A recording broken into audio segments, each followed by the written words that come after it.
mon visage que j'aurai quand j'aurai la retraite. Comment vous avez réalisé ça? Avec une application sur le téléphone. Et qu'est-ce que vous voulez dire avec ça? Qu'il serait peut-être un peu trop tard, à 64 ans, d'avoir la retraite. J'aimerais bien avoir un visage un peu plus joli, un peu plus jeune. 64 ans, ça fait un peu tard. Quand on commence à 17 ans, ça fait un peu tard. Carrière longue.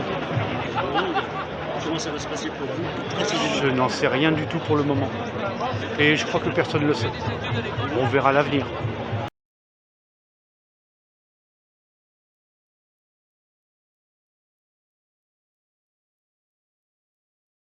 Le rejet de cette réforme est toujours extrêmement présente dans la population. Donc effectivement, samedi, il y aura une mobilisation aussi pour permettre à ceux qui ne peuvent pas être grévistes d'être aussi présents et venir s'exprimer contre cette réforme. Il n'y a pas de... La population est complètement opposée. Moi, je ne comprends pas ce gouvernement qui continue à s'obstiner et pas écouter ce que se dit dans la rue et ce que disent les travailleurs de ce pays. Ils ne veulent pas travailler plus longtemps. C'est tout. On ne veut pas de 2 ans supplémentaires. Personne ne veut prendre 2 ans ferme. Après, on verra. Il y a le débat au Parlement actuellement. On verra ce que ça donne. Après, moi, je pense qu'on gagnera par la mobilisation, par la grève. Je ne suis pas sûr, avec tous les subterfuges démocratiques du 49.3, du 47.1, etc., qu'on gagne à l'Assemblée. Mais en tout cas, ce qui est assez remarquable, c'est de voir que ça tangue un peu chez les parlementaires, en particulier dans la majorité.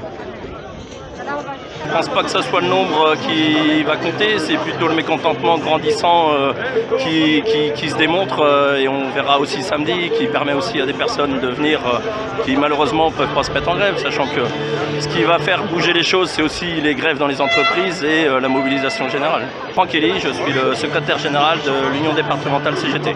Samedi, et puis après, qu'est-ce qu'on fait? On lâche rien.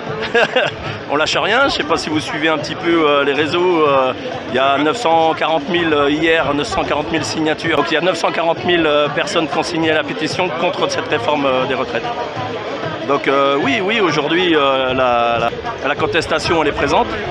Après elle s'exprime en partie dans la rue, mais elle s'exprime aussi sur les pétitions. Et on aura d'autres formes d'action qui permettront aussi aux mécontents de pouvoir s'exprimer par différentes initiatives. Parce que les salariés, ils ont quoi comme possibilité, à part être en grève et dans la rue? Et aujourd'hui, la réforme est tellement injuste qu'il va falloir que le gouvernement il écoute aussi un peu le peuple et les travailleurs, parce que cette réforme est vraiment injuste sur le monde du travail et encore plus, contrairement à ce qu'il disait, sur le monde féminin.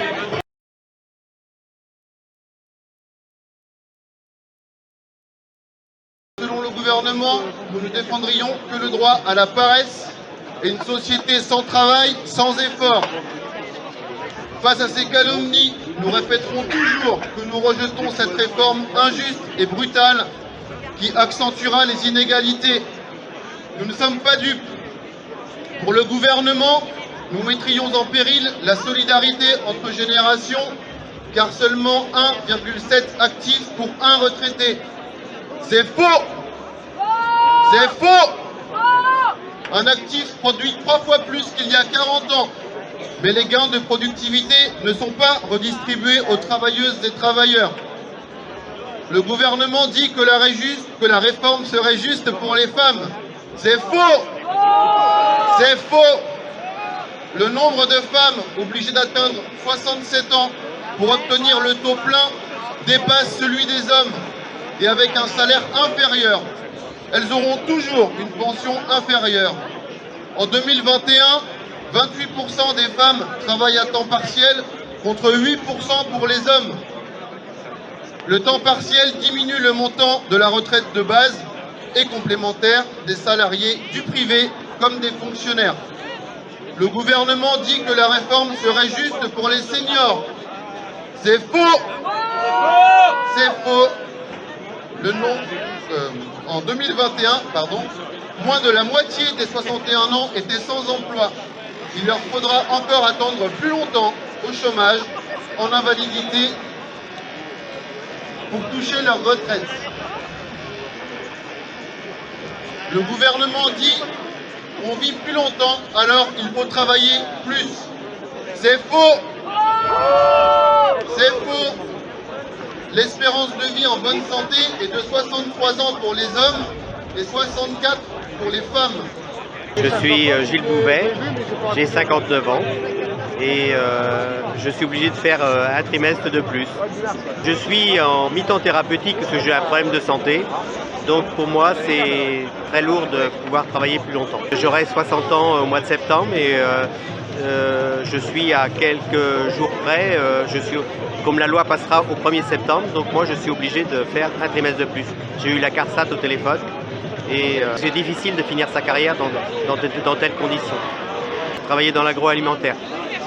L'INSEE relevait en 2018 qu'en France, parmi les plus pauvres, 25% des hommes étaient déjà décédés à 62 ans. Le gouvernement devrait dire, plus il y aura de morts, moins il y aura de retraites à payer.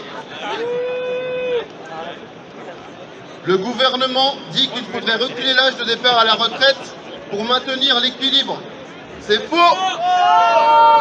C'est faux! Le Conseil d'orientation des retraites précise pourtant que les dépenses sont maîtrisées et que le système n'est pas menacé.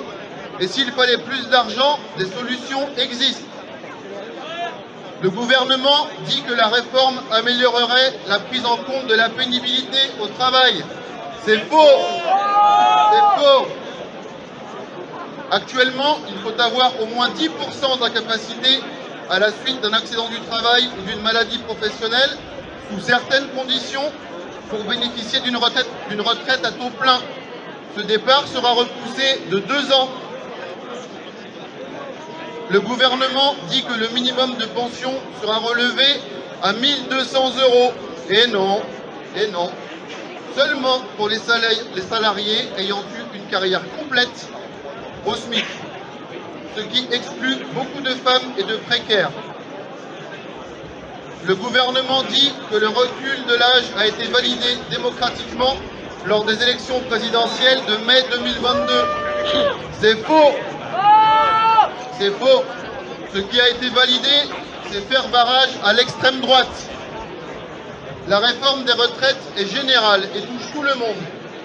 Ce n'est pas une réforme pour un secteur d'activité ou une catégorie de l'opinion publique. C'est le modèle de société que nous souhaitons qui est mis en jeu. Le gouvernement doit nous entendre. Quoi qu'en dise M. Darmanin, c'est le projet de réforme qui bordélise le pays et non les Français dans la rue. Nous continuerons toutes et tous ensemble la mobilisation. Multiplions les actions, initiatives, réunions, assemblées générales dans les entreprises et services, y compris par la grève. Nous vous donnons rendez-vous d'ores et déjà ce samedi 11 février à 14 h pour une manifestation au départ du square de Boston.